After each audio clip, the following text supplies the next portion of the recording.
Hey guys, Steven here, Fanatic Perspective. I love LA. LeBron James will be signing with the Los Angeles Lakers, 4 years, $154 million. Biggest story of the NBA season, biggest story of the sports season, biggest story of the summer. And I just want to say thank you to LeBron James and Clutch Sports and all those guys that continue to deliver a unbelievable soap opera, unbelievable product. The NBA is now a business, has been for a while, but it is truly a business 365 days a year. This is, the excitement to be the marquee player, to sign with, a top tier marquee franchise. LeBron, for everything he's done, he has played for Cleveland and Miami. They haven't been on the level of a Boston Celtics or Los Angeles Lakers. Those teams are akin to the New York Yankees, Dallas Cowboys. So for him to now be associated with that franchise, it only further goes to my point about him being, more of the Wilt Chamberlain of our time. So many players, great players have gone there, mid to late prime, and now LeBron will be following suit of those players' footsteps. Personally, I'm very excited for very many reasons. I'm wearing my Space Jam t-shirt, him going to, he's going to probably make, or they think they've already wrapped in, probably coming out the trailer, Space Jam 2.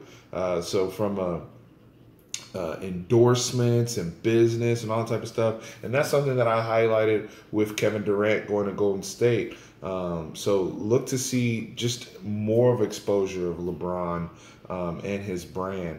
Obviously a big thing was his son, LeBron James Jr., affectionately called Bronny. Many people will be watching this young man's development, and now he'll be going to high school and being raised in Los Angeles. And I think ultimately, and many people have said this, but I believe it, LeBron is the end of his story. He wants to play with his son. I think that's, the perfect way to kind of wrap this up.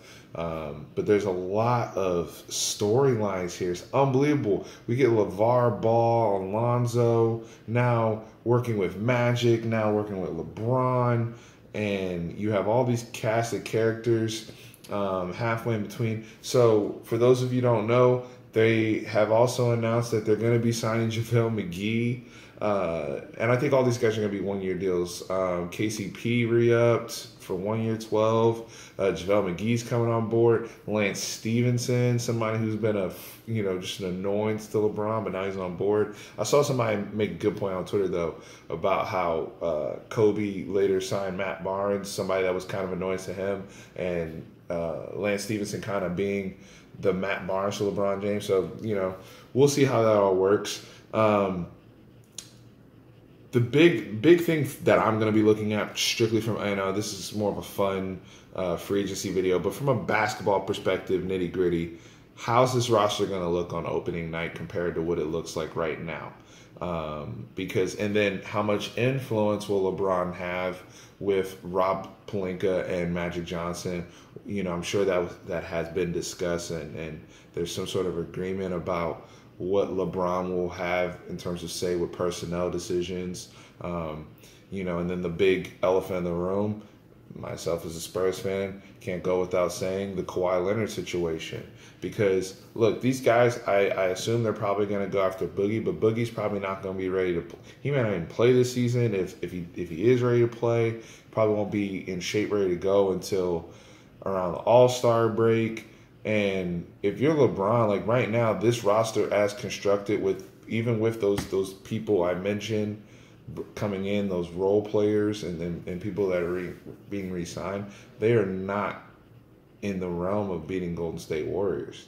I mean, right now this team is, it's probably where it was where he was with Cleveland, and he's in the Western Conference now. Right now, like, they're not better than Houston. But they're going to have some work to do to mess around with that roster to get to a level where they'll really be able to compete, or else LeBron's final streak will be in jeopardy. even big picture here, what does the NBA look like? From I think you're going to start to hear a serious push for reseeding top 16 teams, because the Eastern Conference is abysmal right now. I mean, it's not a bit. I mean, but it's really like you have two good horses in Philly and Boston, and then the drop off after that is very, very bad. I mean, who's the best player in the Eastern Conference right now? Is it Giannis? Is it Joel Embiid? I mean, that's the conversation we're having right now. Now I'm also excited because these young guys are going to have an opportunity to step up and really become stars, whether it's a Ben Simmons or some of these other guys. And sitting in my seat here again as a Spurs fan, this LABron move is great for us because now Philly and Boston feel like they legit can go all in on going to the NBA Finals. Hey, let's do business about Kawhi Leonard. Let's have a serious conversation and discuss what type of assets that San Antonio can get, especially seeing that with Paul George deciding to re-sign with Oklahoma City was huge. These teams can take a risk and say, you know what, we saw what happened with Paul George. Maybe after a year in our environment, our culture, and they see that we're serious, this player that allegedly wanted to go somewhere else could potentially re-sign with us. So if you're Philly and you say, hey, we get Kawhi Leonard and we go to the finals, he's going to want to run this back, and that's a chance we're willing to take, even though we'll have to give up some assets. So for San Antonio, I think you do have a position to leverage here to do business with either a Philly or a Boston, seeing as how they are now in the driver's seat in the Eastern Conference. From a Western Conference perspective, LeBron's gonna have to figure something out because, you hear people. I heard Stephen A. Smith get on earlier talking about, oh, let's go. They may try to make a move with Charlotte for Kemba Walker. That's not enough to me. Even if you have, and it's these younger guys, and I like Ingram and Kuzma as prospects, but are they ready to win now and play in high pressurized situations and playoff situations against the Rockets or the Warriors? I don't think so. So we'll see. But right now it's super fun. We're gonna have so many great matchups and can't wait to see the rest of the player movement, how the dominoes fall, if you will. Ultimately we're gonna have a resolution to the Kawhi Leonard situation, which will kind of tell us where everything goes. If I'm LeBron, forget LA. If I'm LeBron, I want Kawhi Leonard as soon as possible, because he doesn't have time on his side. He's going to be 34, I believe, in December.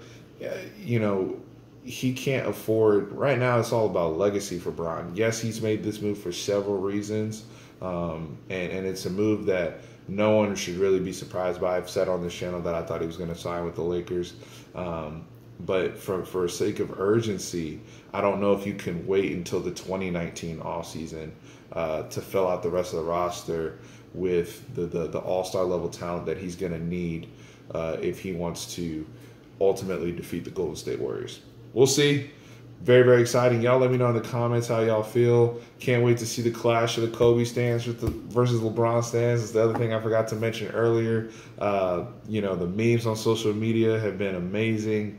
So y'all let me know. It's fun. Can't wait to talk more about it. We're going to be talking about it going all the way in October and throughout the season. So y'all let me know. Appreciate y'all.